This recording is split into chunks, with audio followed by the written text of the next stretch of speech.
Hi there, it's me again, John, and thank you for joining me today.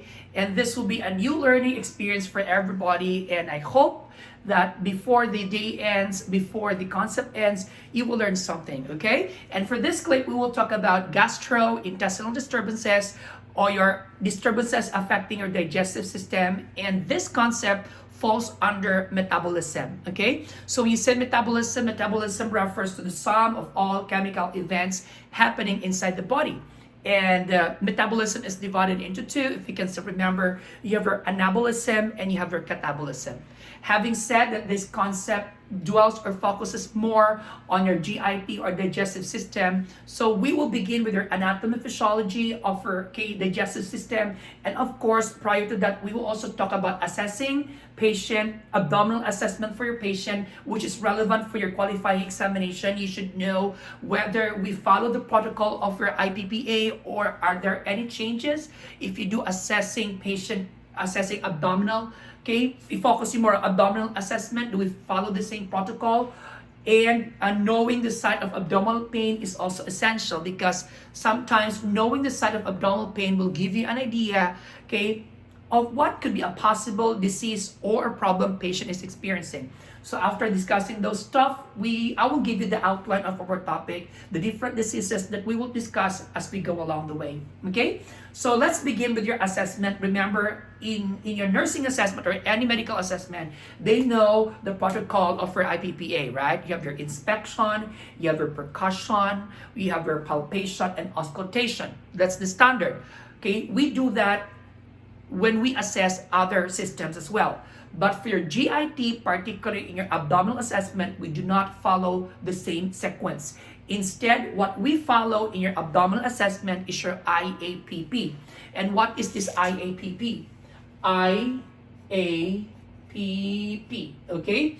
I stands for your inspection. So we will begin with your inspection. So the question here, what will you inspect? Number one, you will inspect the color of the abdominal area, okay? Check the color of the tummy, check the color of the skin, whether the color is appropriate for patient's ethnicity. Apart from that, you check for if there are redness, if there is what we call bluish discoloration, if there's excoloration of the skin as well, okay? And what else? You have to check for the skin's integrity, okay? So what do you mean skin's integrity? If there is what we call skin breakdown, if you happen to see an old surgical scar in the tummy, might as well ask the patient what happened, what was the surgery, correct? And you have to check if the patient has devices just like your PEG tube or gastrostomy tube, or if the patient has ileostomy or colostomy, you check the stoma as well. Check the surrounding skin if there is what we call skin breakdown, okay? What else? Okay, with your inspection, you also have to check the shape of the abdominal area of your patient. Is it distended? Is it scaphoid? Is it obese? Am I right? Okay, and I forgot to mention with your inspection, you have to check as well if there's jaundice, okay? If the patient is jaundice or this yellow discoloration of the skin. Remember, the jaundice may be related to hepatobiliary problem, okay? But it doesn't follow always. That is why you need to know what causes discoloration of the skin of your patient. Because yellow discoloration is not always associated, okay, with your biliary problem, with your hepatic problem, because sometimes your diet will also cause yellow discoloration of the skin. Your medical treatment will also affect will also affect color of the skin. One good example there is that if your patient has a condition called hemophilia. Remember, a hemophilia is a blood disorder wherein you miss or you lack clotting factor. And one treatment for hemophilia is your cryoprecipitate, wherein we give plasma to your patient because remember, your clotting factor can be found in the plasma. So what happens there is that when you transfuse plasma to your patient, eventually that can cause pooling of plasma in the patient. And that pooling of plasma can cause yellow discoloration of the skin. See, the yellow discoloration there is not related to pancreatic problem, no, not related to liver problem, not related to gallbladder problem, but related to pooling of plasma. Okay, so this is why assessment is so essential. And of course, you have to ask, okay, the bowel movement of your patient. When was your last bowel movement? Is it regular? Okay, so that's part of your inspection. Okay, next is what we call auscultation. If you notice, auscultation comes before percussion, before palpation. Because when you auscultate, okay, after percussion, after palpation, you already stimulated the GIT. You already stimulated the bowel of your patient, and that will alter the normal result of your auscultation. That is why, to prevent that type of stimulation, to prevent alteration in the normal result, you auscultate first, then followed by percussion, then palpation. So when you say auscultation, what will you auscultate? You auscultate for the normal bowel sound. The normal bowel sound must be 5 to 30 per minute. Less than 5, it means to say there's hypoactive bowel sound. Hypoactive bowel sound is usually common to patients with paralytic ileus. Okay, more than 30, that would mean to say that there's hyperactive bowel sound, which is common to patients with diarrhea. Okay, now aside with your auscultating bowel sound, you have to auscultate for brewing. Am I right? So when you auscultate for bowel sound, you use the diaphragm of your stethoscope. When you auscultate for brewing, you use the bell of your stethoscope. Remember, okay, the diaphragm is used to auscultate a high-pitched sound. That's your diaphragm. The bell is used to auscultate a low-pitched sound, just like your brewing. Okay. Next, P. Okay, P stands for your percussion. Percussion. So when you percuss the abdominal area, okay, we start with the right, this is my right. We start with the right lower quadrant, okay, then right upper quadrant, left upper quadrant, then left lower quadrant. In short, we auscultate, we palpate, okay, clockwise, okay? We auscultate, we palpate, we percuss clockwise. So start from the right lower quadrant, right upper quadrant, left upper quadrant, then left lower quadrant. Okay? So when you percuss, pay attention. Okay? Normal sounds when you percuss will be resonant sound, hyperresonance, dull sound, tympanic sound. Okay? So when you say a dull sound is usually heard over a dense structure. One good example here is the liver. So when you percuss the liver, okay, the sound that you will get when you percuss will be dull sound. Heart is also a dense structure. If you percuss the heart, you will hear dull sound, okay? But for a hollow structure, just like your visceral structure, if it's a visceral structure and you percuss that, just like your abdominal area, just like your stomach, just like your intestine, you will hear a tympanic sound, okay? But if you percuss the lungs of the patient, because it's an air-filled structure, you will hear resonant sound. But if there's too much air in it, that will give you a hyper resonance, okay? Just a recap, your dull sound is heard over a dense structure. One good example there is the liver, okay? The tympanic sound is heard over visceral structure. If it is air-filled, just like your tummy, just like your intestine, just like your stomach, you will hear a tympanic sound. But for the lungs, you will hear resonance. And if there's too much air in it, just like for a patient with emphysema, you will hear a hyper-resonance sound, okay? And I believe I mentioned that in my clip in the respiratory disturbances, resonance and hyperresonance, okay? And last letter P there is we do palpation. Palpation. So when you palpate, same thing. You start with the right lower quadrant, then right upper, left lower. Again, clockwise. Initially, you start with a low palpation, okay, light palpation, then deep palpation. So when you do light palpation, about 2 centimeters deep, okay, that's your light palpation. And then for deep palpation, it's usually 4 to 6 centimeters deep, okay? Just a reminder, when you palpate, you have to observe, okay, facial expression of the patient if the patient is in pain, okay? You need also to observe that when you palpate, you feel for any lumps, okay, or mass, or any tenderness when you do your palpation, okay? Just a reminder, okay, there are certain conditions or disturbances or disorders, or shall I say diseases, wherein palpation or deep palpation, to be specific, is contraindicated. One good example of a problem wherein deep palpation is contraindicated is appendicitis. Now, we cannot do deep palpation for appendicitis because of the risk that it will eventually, or it will rupture the appendix, and then rupture the appendix can cause peritonitis. Another disorder wherein deep palpation is contraindicated is pheochromocytoma. Remember, pheochromocytoma is an endocrine problem wherein there's increase in your catecholamines, or some will say catecholamines. So if there will be deep palpation, chances are you're going to press the adrenal gland, okay, the adrenal gland, and there will be sudden surge of what we call catecholamines, and that can cause Okay, more elevated blood pressure of your patient. Okay, that's your Pheochromocytoma. Another condition wherein depalpation is contraindicated is your AAA or your abdominal aortic aneurysm. Okay, because when you do depalpation, chances are the aneurysm will rupture. One indication of a pending ruptured aneurysm is a low back pain or flank pain. Do not forget that.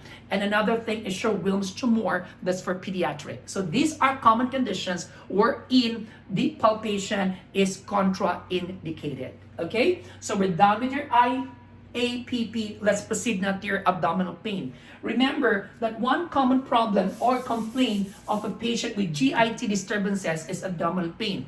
It is important for us nurses to identify where is the site of pain, because that will give you somehow an idea what could be a possible disorder or disease patient is suffering. So we will divide our abdominal area into 4 in that's your quadrant, okay? So this is your right lower quadrant, right upper quadrant, left upper quadrant, left lower quadrant. So common complaint of the patient with GIT disturbances is abdominal pain. So let's talk about abdominal pain, and of course with respect to your quadrant. So if patient complains pain on the right lower quadrant, okay, right lower quadrant pain, we call that as your McBurney sign. We call it McBurney because that is the site where you can find the McBurney's point. Okay, so you call it as your McBurney's sign.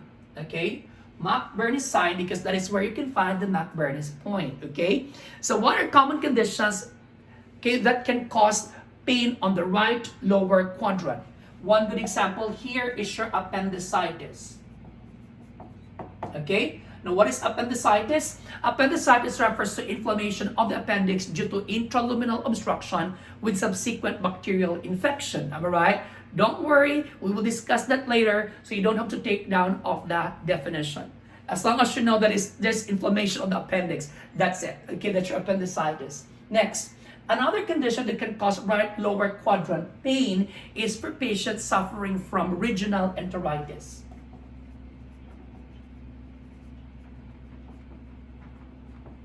Okay, regional enteritis. Regional enteritis, there's another name for this. We call this a Crohn's disease.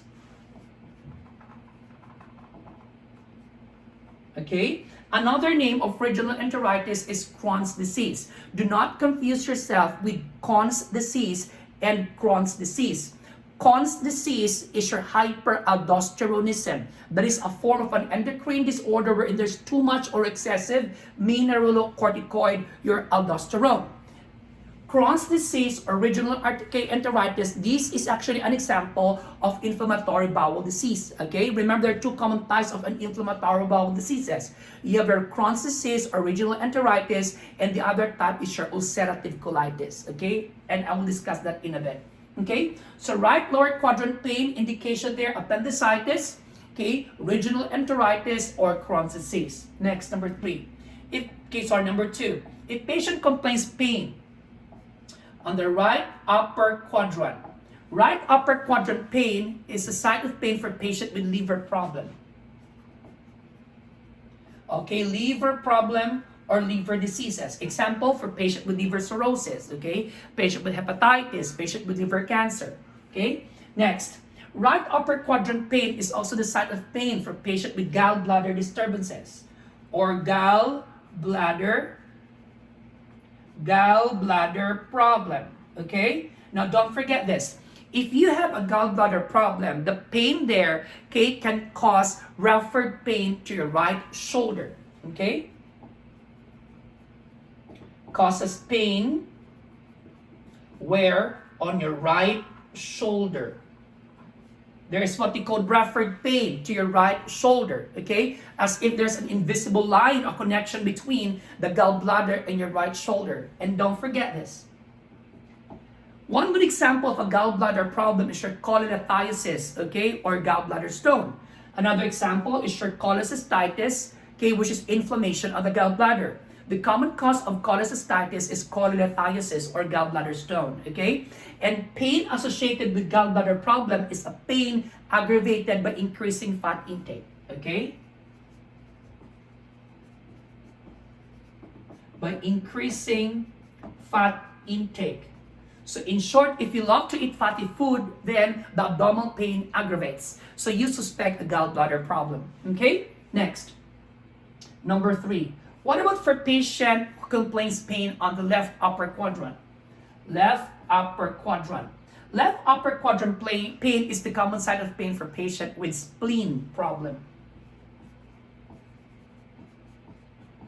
By the way, spleen injury, ruptured spleen. Okay, the spleen is the common structure that will rupture if you had accident. Okay, so please watch out on that.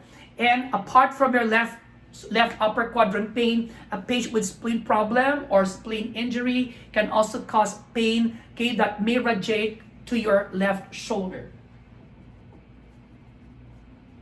Causes pain on your left shoulder. Okay, so don't forget, gallbladder problem causes pain on the right shoulder. Spleen problem can cause pain on the left shoulder.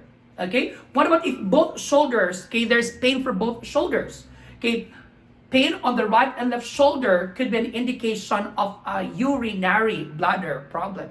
Just like for patient with cystitis or inflammation of the okay, inflammation of the urinary bladder, not gallbladder. Okay, next, number 4. What if patient complains pain on the left lower quadrant? Left lower quadrant pain. Left lower quadrant pain is also the site of pain for patient with, okay, what we call ulcerative colitis. Remember that ulcerative colitis and Crohn's disease, they are both inflammatory bowel diseases, okay? And we will discuss that later on, okay? Next, left lower quadrant pain is also the site of pain for patient with diverticulosis, diverticulitis.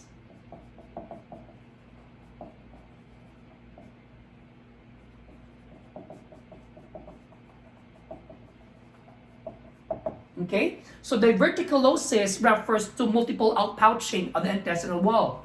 When that pouch, okay, is inflamed, okay, when that pouch is inflamed, we now call that as a diverticulitis. So diverticulosis is multiple outpouching.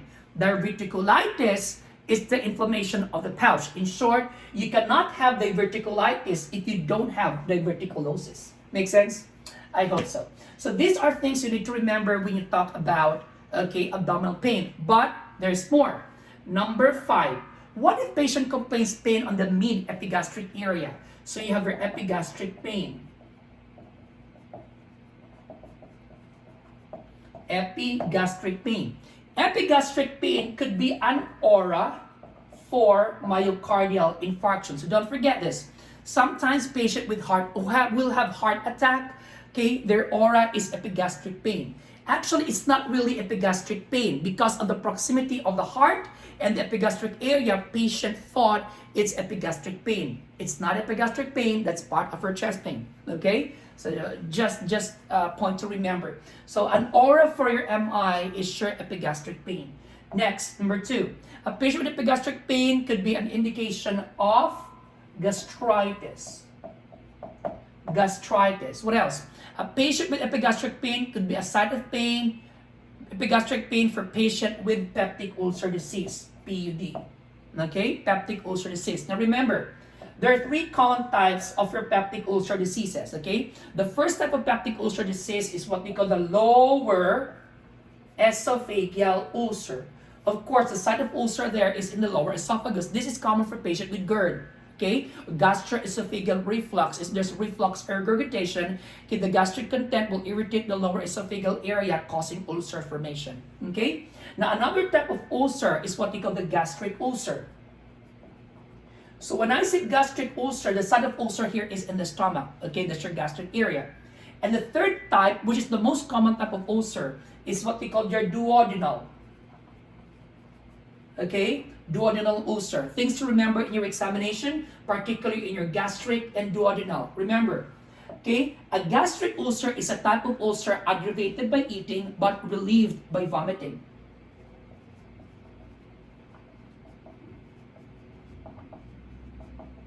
Okay, in short, when you eat, the pain intensifies. When you eat, the pain aggravates. But when you vomit, the pain disappears. Relieved by vomiting. Okay? But for duodenal ulcer, this is a type of ulcer wherein the pain is relieved by eating.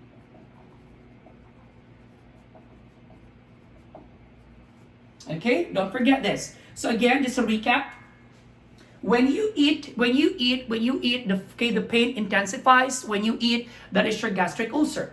But when you eat fatty foods, okay, the pain intensifies. That is your gallbladder problem. Okay, but when you eat, the pain disappears. That is your duodenal ulcer. Okay, when you vomit, the pain disappears. That's your gastric ulcer. Don't worry.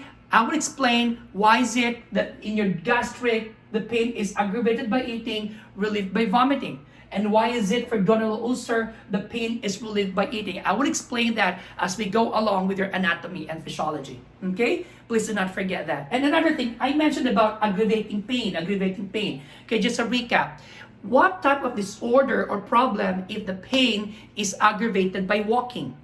If you walk, the pain aggravates, the pain intensifies. You call that as your intermittent claudication, which is common to patients with peripheral vascular diseases, just like your DVT, okay, just like your any vascular diseases, okay, Raynaud's disease, okay, Berger's disease. So those are peripheral vascular diseases. You call that pain aggravated by walking as intermittent claudication. But if you have a pain aggravated by increasing fluid intake, so we drink a lot of water, if there's increasing fluid intake, the pain intensifies. That disorder is associated with renal calculi or kidney stones. Okay, so again, in kidney stones, the pain is aggravated by increasing fluid intake. But if you have pain, okay, aggravated by inhalation or breathing, you call that as your pleuritic chest pain, okay? That's your pleuritic chest pain. But if you have a pain aggravated by exertion, okay, increased physical activity, that pain is associated with angina pectoris or associated with myocardial infarction. Remember, okay, these angina pectoris, they can cause pain aggravated by activity, aggravated by emotion, aggravated by environment, okay? So please don't forget in your examination, what are the things that can aggravate the discomfort of your patient or aggravate the pain. So I hope you learned something. So after this, we will talk about your anatomy and physiology of your digestive system or your GIT, okay? So please allow me to wipe the board if you're done copying, or if not, you just pause this video, copy, and then you can replay again, okay? So let's clean the board.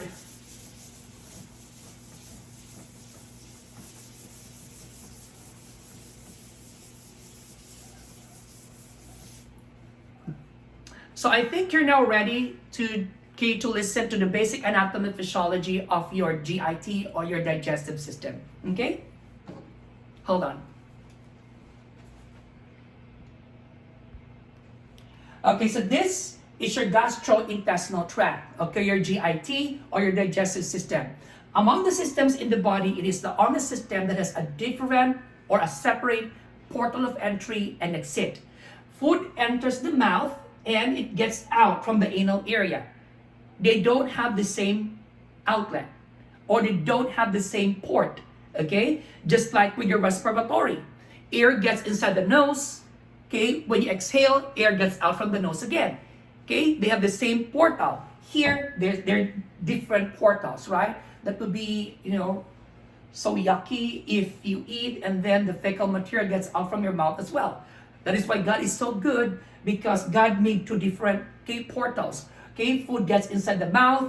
Okay, fecal material gets out from the anal area, from your bottom. Okay, so when food enters the mouth, okay, it is where in the mouth where first digestion and absorption happen. Okay, so let's talk about digestion. So when you say digestion refers to the breakdown of food into its simpler form. So when you say digestion, there are two common types of digestion, the mechanical digestion and the chemical digestion. Now let's begin with your chemical digestion. In your mouth, there is what we call salivary gland. A salivary gland is a gland that produces saliva. Okay? A saliva has an enzyme called salivary amylase. Salivary amylase, again, is an enzyme produced by salivary gland. This is an enzyme needed for the digestion of amylase, and that is what we call your carbohydrate. Okay, the common carbohydrate absorbed and digested in the stomach is what we call starch. That is why if you be asked in your examination, what is the first substance digested? What is the first substance absorbed? You answer carbohydrate. What specific carbohydrate? Answer starch. Okay, so that is your enzyme. Remember, when food, okay, don't forget this, when food mixes with your saliva, we call that a short bolus. Okay? When food mixes with saliva, we call that a short bolus. So the first mechanical digestion happens in the oral cavity. Another type of digestion that happens there is short mechanical digestion. We call it mechanical because it involves presence of our teeth, right? I hope you can remember the names of your teeth, okay? Your teeth will be used to cut, to tear the food, and to grind the food, okay? So if you can remember the names of your teeth, the first two, we call that as your incisors, okay?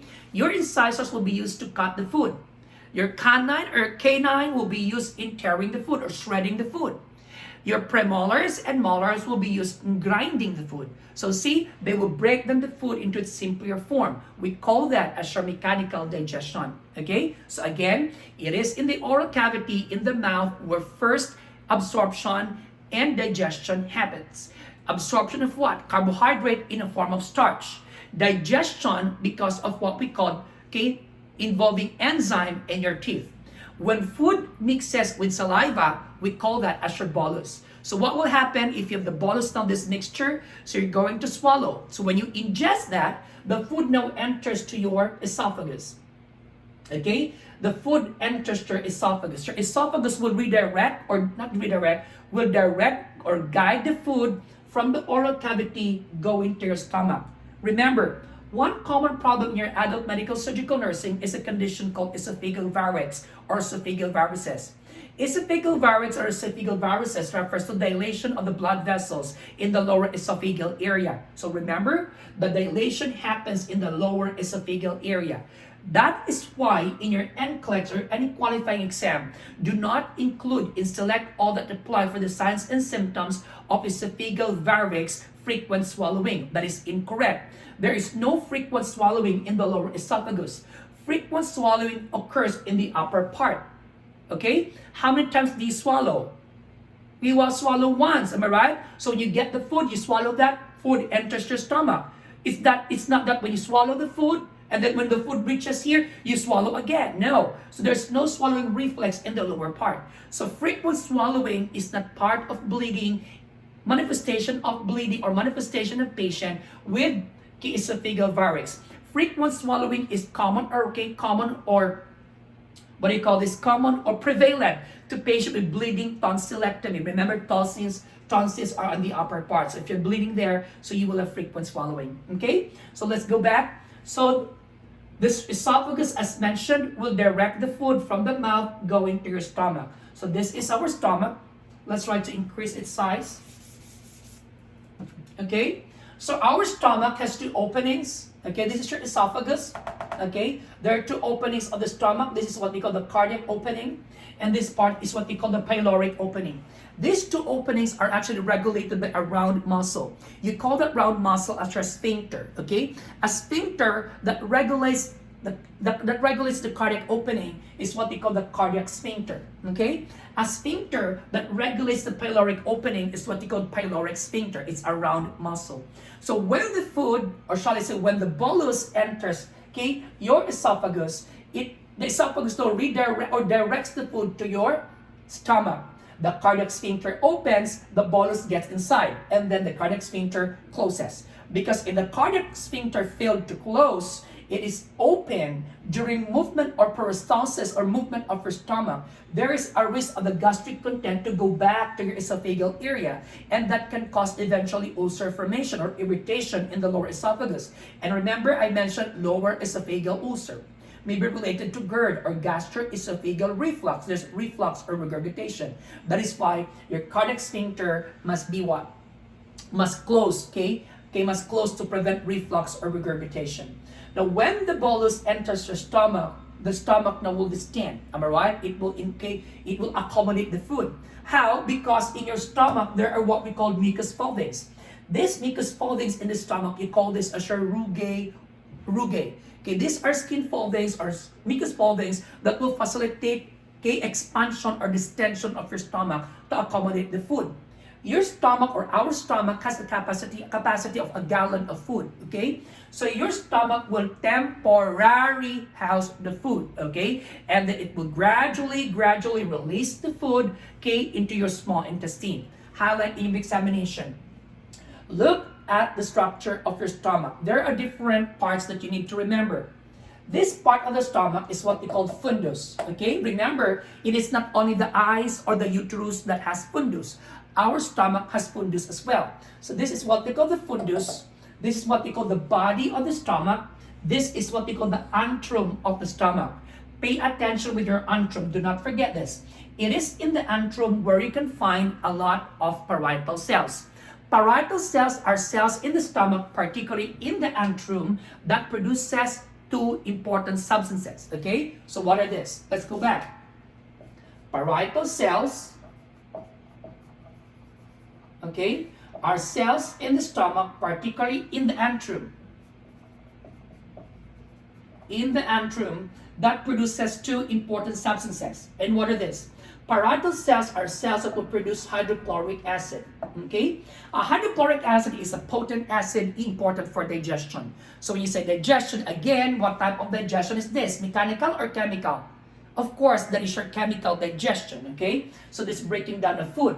The saddest part is that if there's too much hydrochloric acid because of its digesting capacity, there's a risk that this acid now will destroy or cause injury in the membrane of your GIT lining, and that will result to peptic ulcer disease. That is why one action with your peptic ulcer problem is to decrease hydrochloric acid production. How do we do that? We give medications, am I right? Or if not, we remove the cell that produces hydrochloric acid, and I will explain that in a bit. Okay? Now, another substance produced by the parietal cell is what we call intrinsic factor.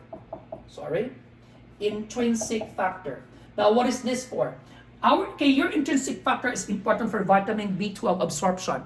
Another name for vitamin B12 is your cyanocobalamin or your cobalamin. Cyanocobalamin or your vitamin B12 is important for your RBC formation or RBC production because this vitamin plays a vital role for the DNA and RNA synthesis of your red blood cell.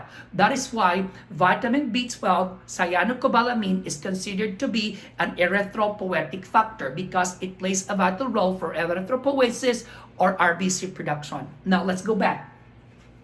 Parietal cells are cells that will produce hydrochloric acid, will also produce intrinsic factor for vitamin B12, okay, B12 absorption. Parietal cells are cells that can be found in the antrum.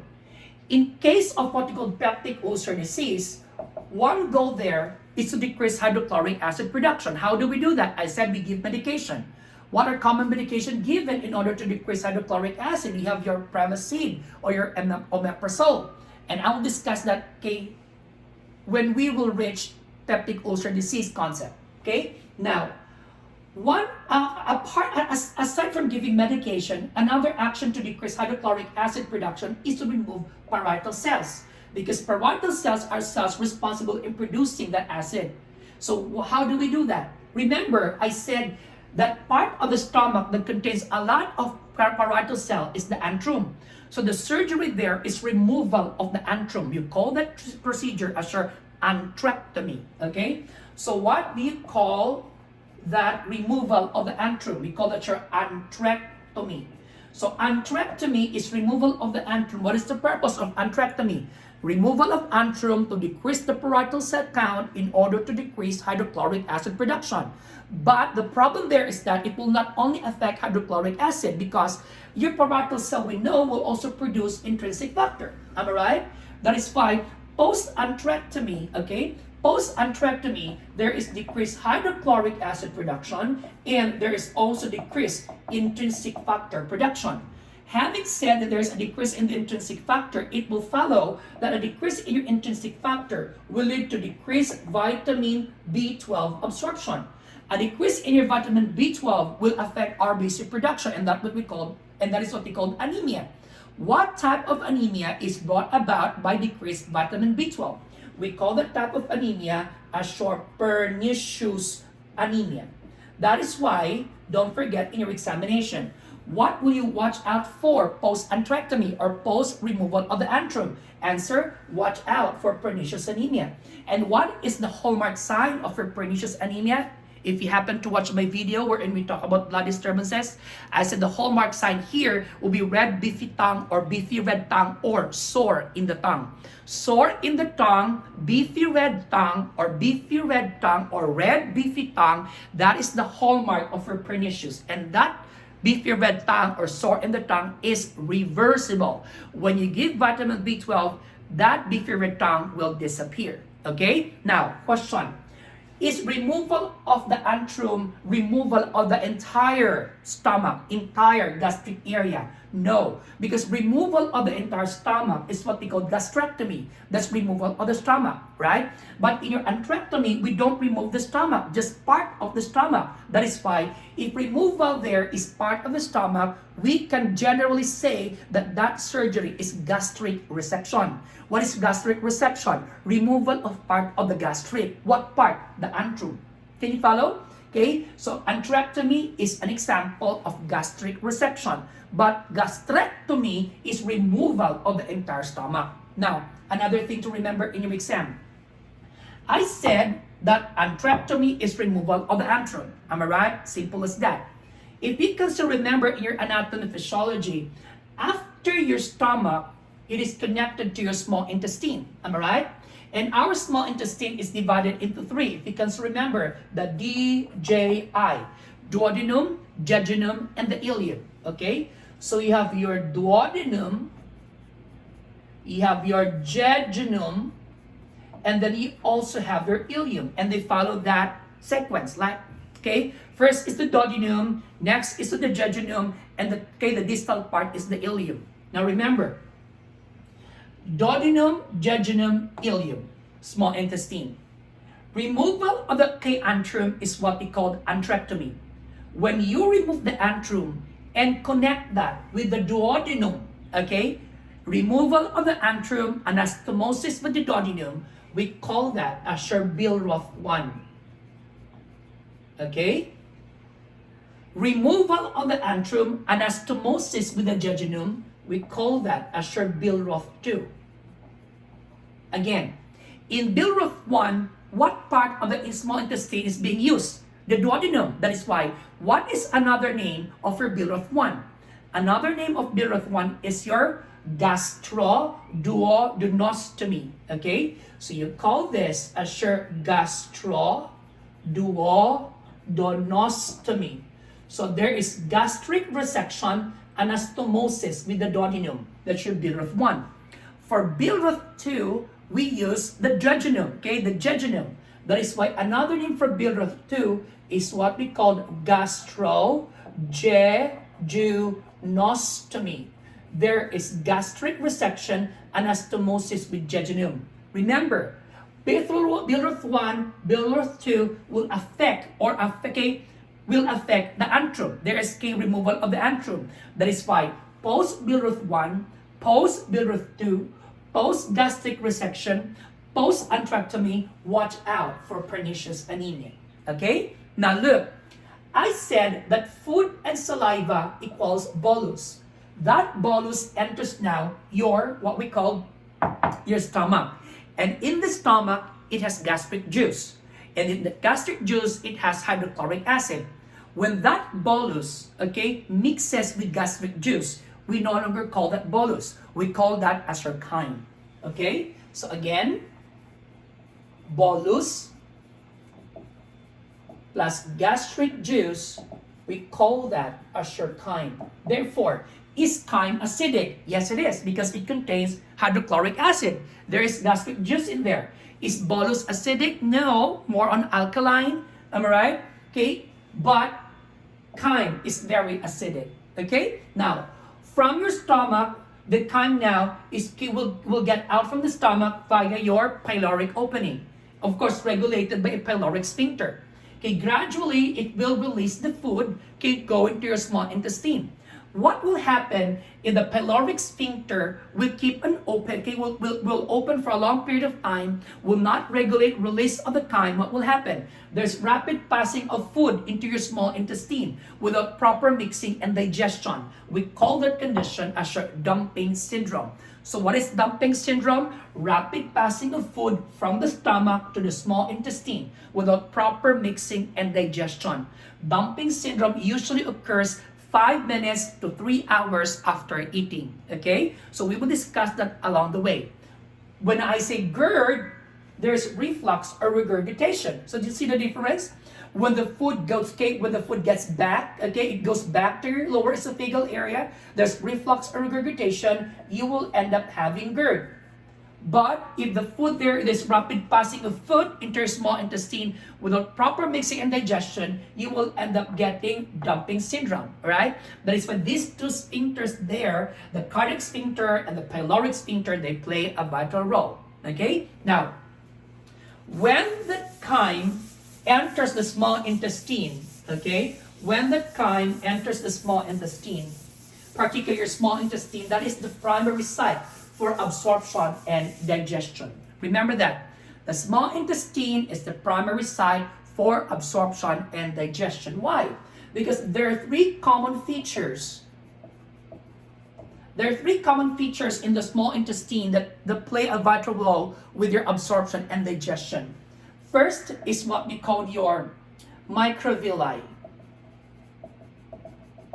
Second feature is what we call the villi. And the third feature is what we call circular folds. Okay? These three important structures, okay, are structures, okay, that will make the small intestine the primary site for absorption and digestion. Okay, look.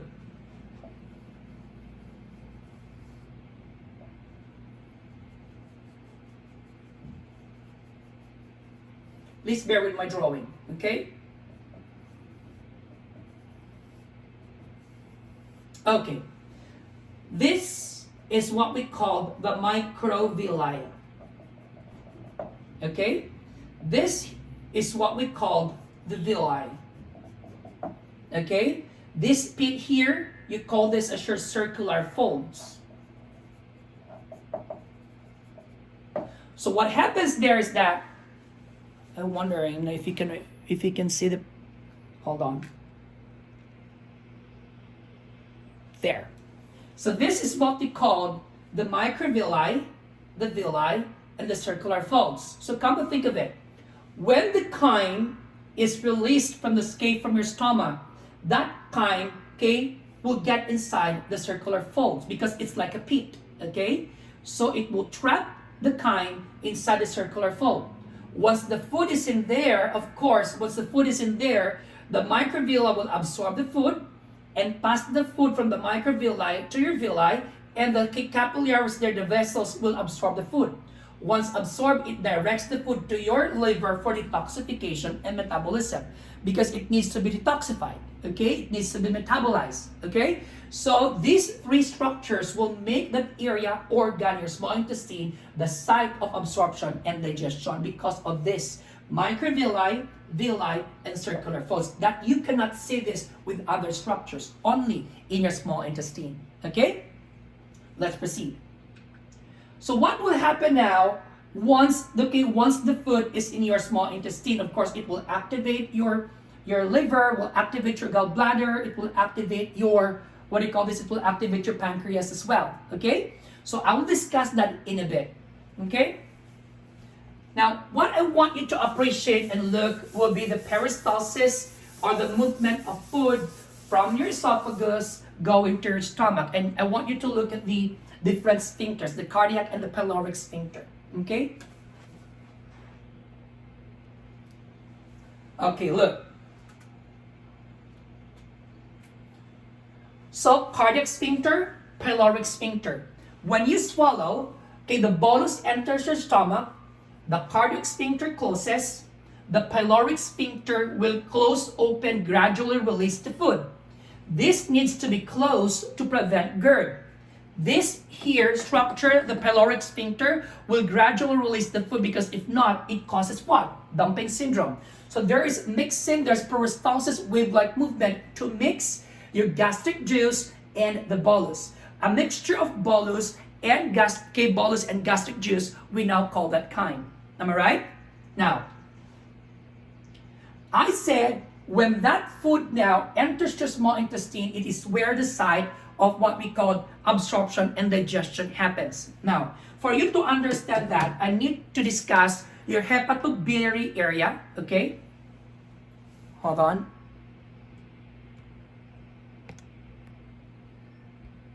Okay, now look, let's say that this is what we call your liver. Just an example.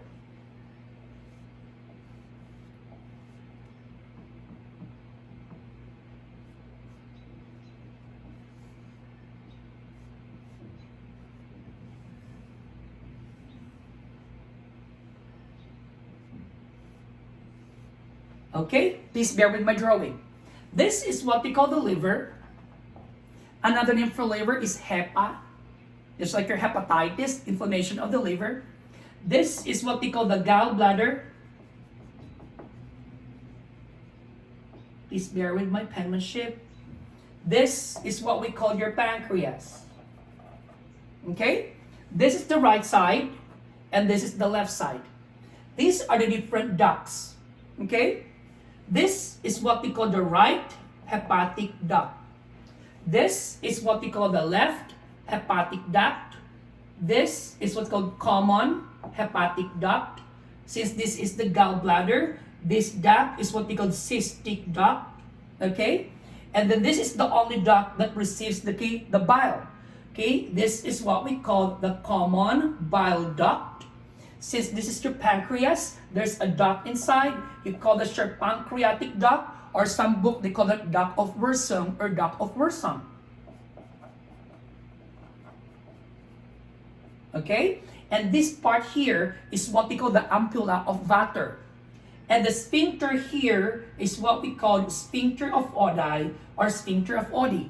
Okay? Now, liver produces a substance called bile. Simple as that. Liver produces bile.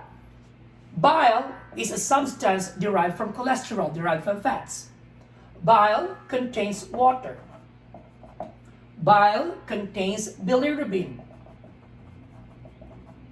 It is a pigment that gives you that this is responsible for making your skin color yellow or turning you jaundice.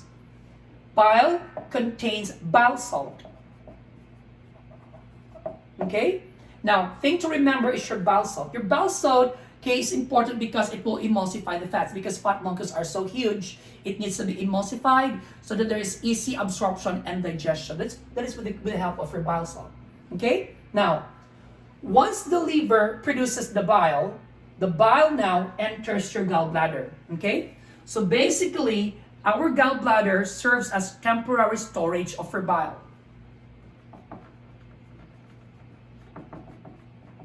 Okay? What is the capacity for gallbladder? Your gallbladder can hold about 70 to 80 ml. 70 to 80 ml of bile. What will happen now once the bile is inside the gallbladder? The gallbladder may absorb the water.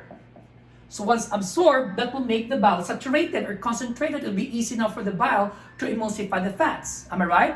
But the saddest part there is that if you love to eat fatty foods, you love to eat fatty foods, and the bile is saturated, the more it will make the bile super saturated. Because remember, bile is derived from cholesterol. So as a result, that will end up, the fat molecules will clump together, transforming into stones. Okay? So now we call that as your gallbladder stones, or we call that as your cholelithiasis. Okay? Your cholelithiasis means gallbladder stones. So who are those people at risk for cholelithiasis? If you can remember, okay? Who are those people prone for cholelithiasis? Number one, F. Okay, female. Okay, female prone for cholelithiasis than male. Another F. Those who are fertile. Why? If you are fertile, there is increased mucus production. An increase in the mucus production will make the bile more saturated. Another F. For those who are 40 and above. Okay? So if the age is 40 and above, that increases your risk for cholelithiasis. Another letter F. I mentioned that if you love to eat fatty foods. That is why, remember, I said a while ago, the first part of the video, if you love to eat fatty foods, increased fat intake intensifies the pain. That will reflect a gallbladder problem. Okay? So, that's your gallbladder, temporary storage of your bile. What about your pancreas?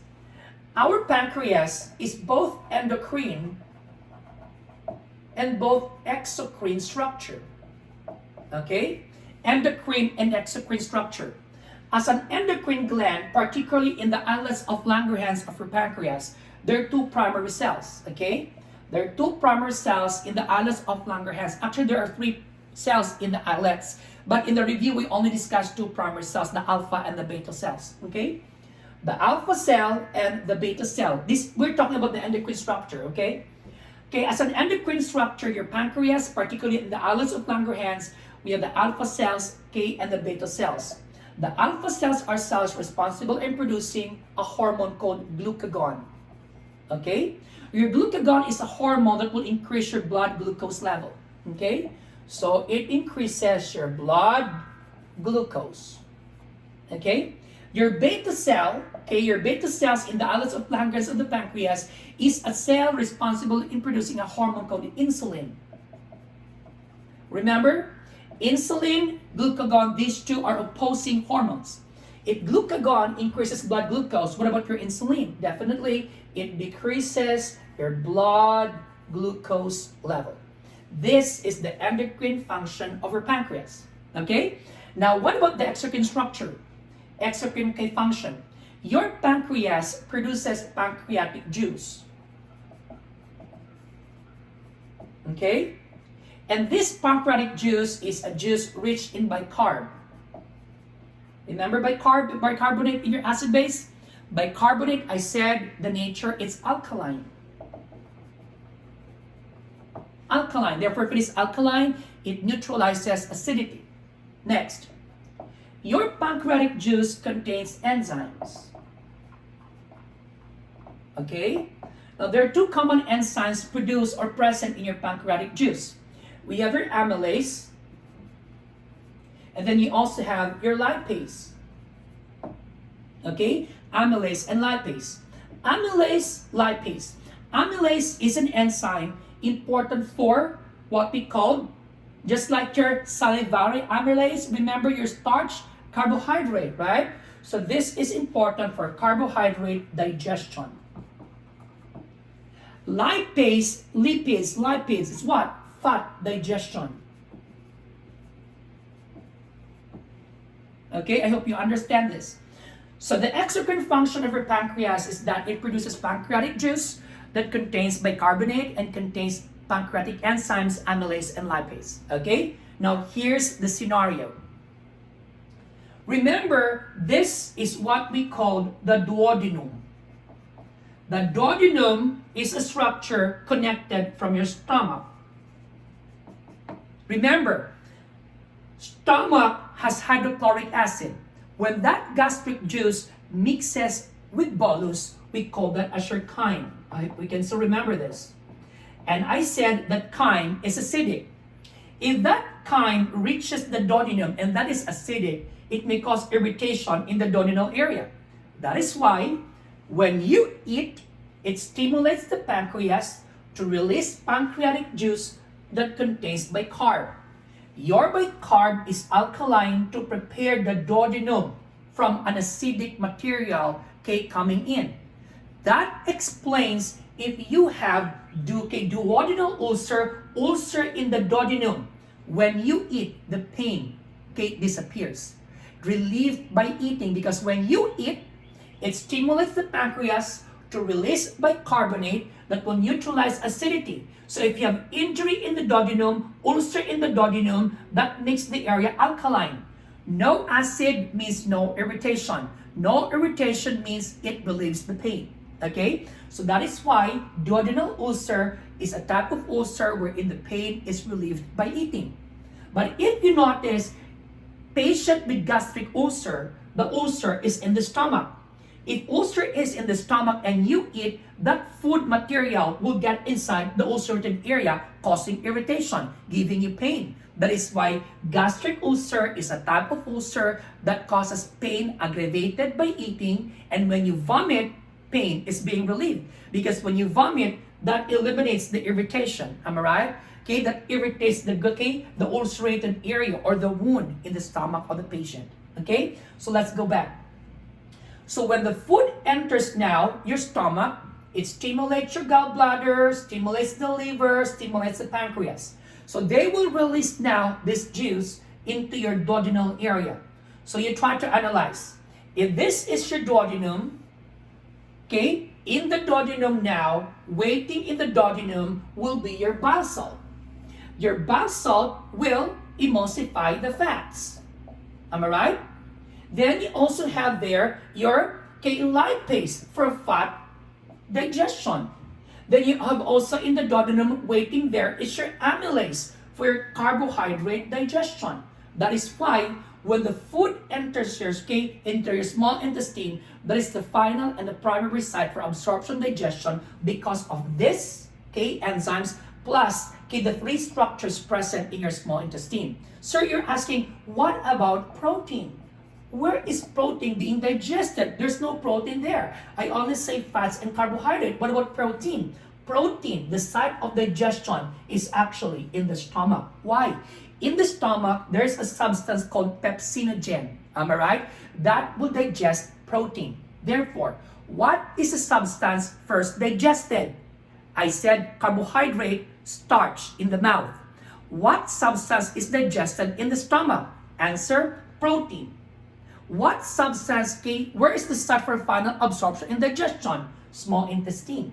What enzyme is produced by the pancreas needed for fat digestion?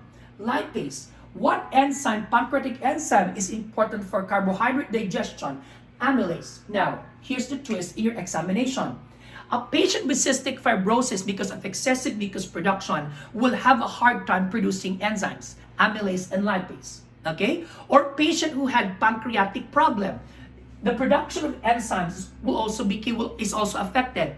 That is why if a patient needs to have pancreatic enzyme supplement, just like your pancrealipase, it is a pancreatic enzyme supplement.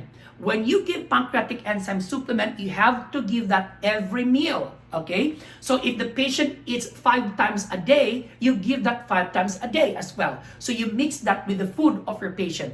And how will you know that the pancreatic enzyme is doing well? If there is no fat in the stool of your patient, if the patient was able to absorb carbohydrate and fats, because presence of fat in the stool would mean fat is not being absorbed. It means to say that the enzyme is not doing well.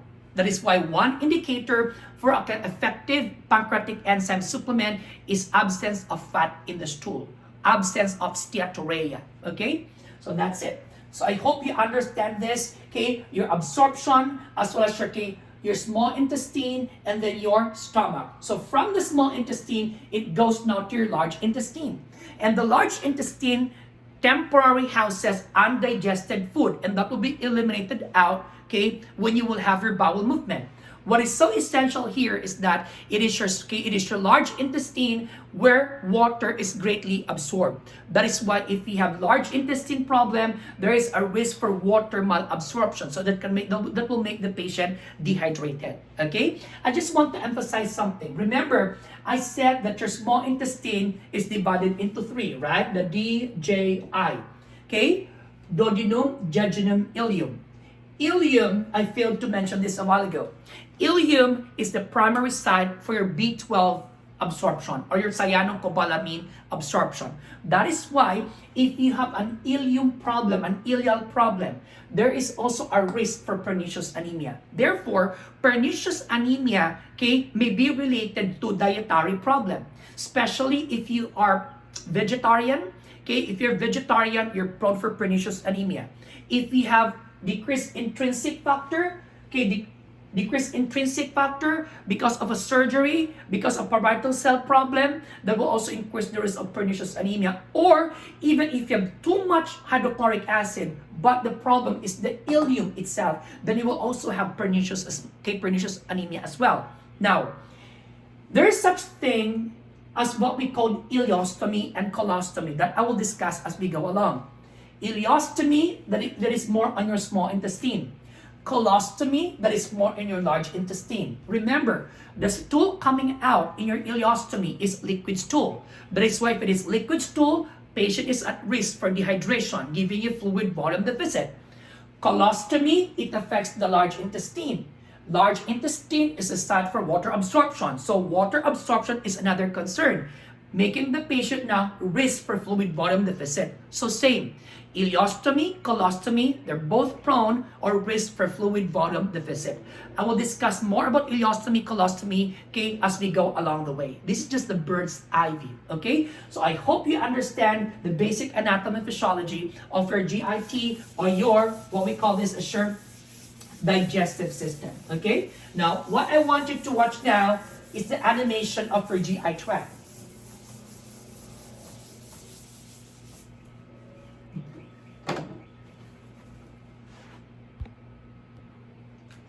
Okay?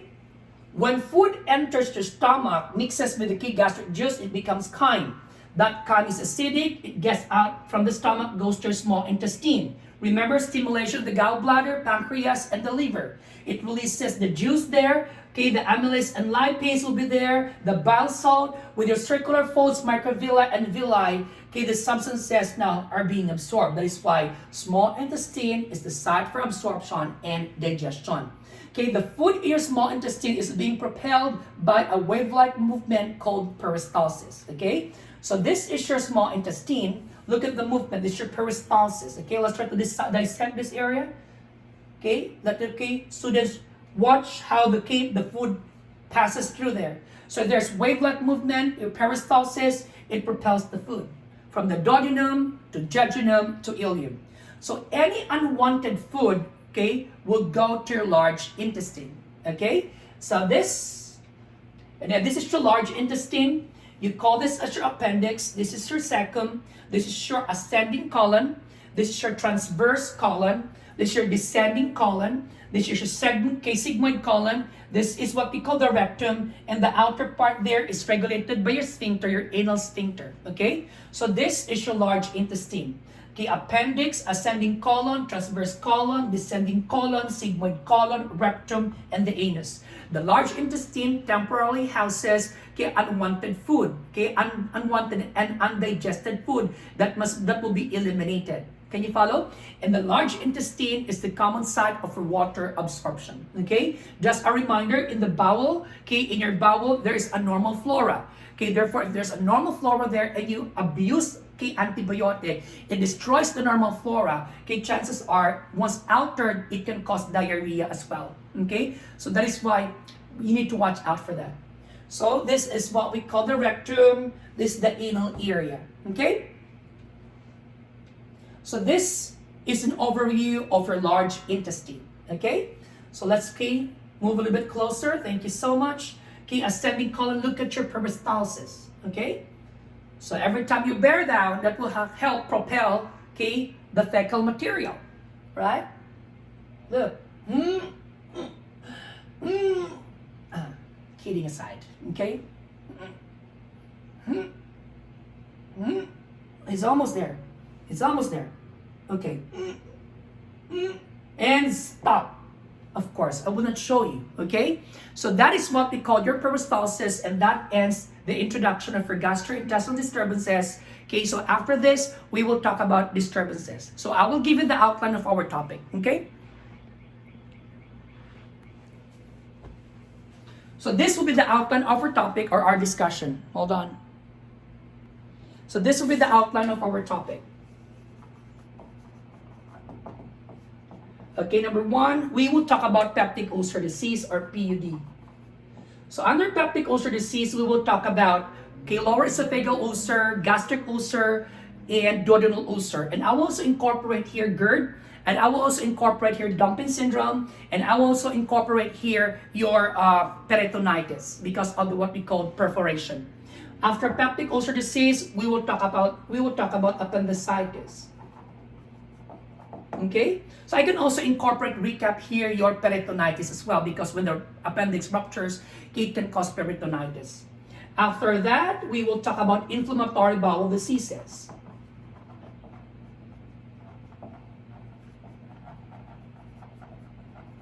Okay, so when I say inflammatory bowel diseases, there are two common examples of an inflammatory bowel problem. So I mentioned Crohn's disease. Remember Crohn's, you also call this as your regional enteritis. And the second example for inflammatory bowel problem is your ulcerative colitis. After that, number 4, we will talk about diverticulosis and diverticulitis. Number 5, after that, we will talk about, liver cirrhosis. Okay, liver cirrhosis, and in your liver cirrhosis, I will also incorporate here ascites. I will incorporate here your portal hypertension. I will incorporate here esophageal varix. Okay, some book the spelling is V-A-R-I-X. Other book, it's your varices. Okay, I forgot to mention that in your Crohn's disease, ulcerative colitis, I will also incorporate here ileostomy and colostomy. Okay, which is a highlight in your examination. Okay, number 6, after that, we will talk about cholelithiasis and cholecystitis. Cholecystitis. After that, we will talk about pancreatitis as well. Okay, so this, we will end with your pancreatitis. If you're looking, sir, what about Hirschsprung's disease? What about intussusception? That is not an adult med surg. We will discuss that in your pediatric nursing. Okay, so this will be our concept, outline of topic for your gastrointestinal. So, if you have time, you can read in advance before you proceed to to the next video, wherein we will begin with your PUD. Okay? So I hope you learned something, guys. God bless, keep safe, and see you in the next video clip. Bye!